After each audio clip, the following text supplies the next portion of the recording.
المفروض اصلا انتوا كرجاله تكسبوا الترجي بعيدا عن المجموعه والنقط وهنصعد ومش هنصعد والكلام ده كله. المفروض كرجاله تكسبوا الترجي عشان كسبكوا السنه اللي فاتت رايح جاي.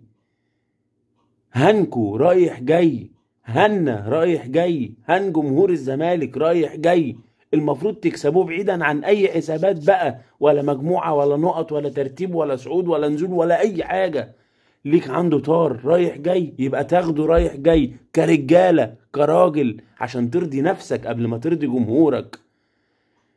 انما انت مش اللفظ ده ما عداش عليك. اللفظ ده في البطاقه بس. فانت ارتضيت انك تتهزم السنه اللي فاتت رايح جاي، وهتتهزم السنه دي وما تاخدش حقك. انت ما بتمثلنيش في الحته دي، انت ما بتمثلنيش، لان انا ما كنتش عايزك كده. انا كنت عايزك التانية تجيب لي حقي كراجل في الملعب وكمشجع ليك ولناديك. بس انت ما مثلتنيش في الحتة دي. ده ليك انت قبل ما تبقى لي انا. انت الراجل اللي تقدر تجيب حقك في الملعب.